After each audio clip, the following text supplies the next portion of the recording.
Hello, this is Ron Paul with your weekly update for Monday, January 2nd.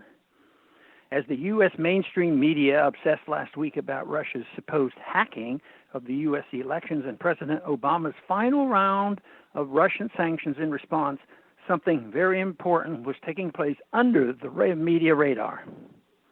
As a result of a meeting between foreign ministers of Russia, Iran, and Turkey last month, a ceasefire in Syria has been worked out and it is beginning to be implemented.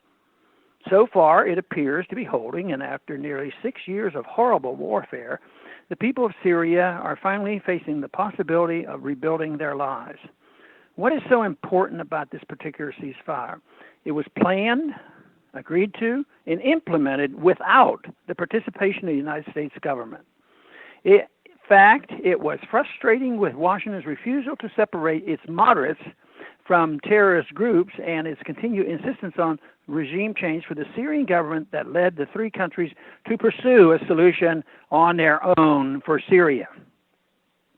They also included the Syrian government and much of the opposition in the agreement, which the United States government has been unwilling to do.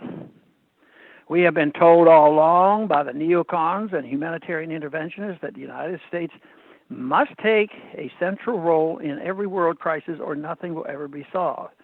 We are the indispensable nation, they say, and without our involvement in the world would collapse. Our credibility is on the line, they claim, and if we don't step up, no one will. All this is untrue, as we have seen this week. In fact, it is often the U.S. involvement in solving these crises that actually perpetuates them. Consider the 60-plus year state of war between North and South Korea. Has the U.S. intervention done anything to solve the problem? How about our decades of meddling in the Israel-Palestine dispute?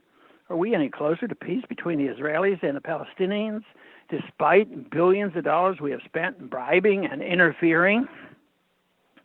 Non-intervention in the affairs of others does not damage U.S. credibility overseas. It is U.S. meddling, bombing, droning, and regime changing that damages our credibility. U.S. obstruction in Syria kept the war going as the Syrians and Russians were liberating East Aleppo from its 4-year siege by al-Qaeda. The Obama administration was demanding a ceasefire. As Syrians began to move back into their homes in East Aleppo, the State Department continued to tell us that the Russians and Syrian government were slaughtering civilians for the fun of it. So why all the media attention on unproven accusations of Russia hacking and President Obama's predictable yet meaningless response? The mainstream media does the bidding of Washington's interventionists, and they are desperate to divert attention from what may prove to be the beginning of the end of Syria's long nightmare. They don't want Americans to know that the rest of the world can solve its own problems without the U.S. global policeman in the center of the action. When it is finally understood that we don't need to be involved for crises to be solved overseas, the neocons will lose. Let's hope that happens soon.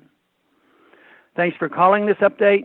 A new update is placed on this number, 888-322-1414 every Sunday. The written text can be found on my Ron Paul Institute website at www.ronpaulinstitute.org and on my Facebook page. Thanks for calling.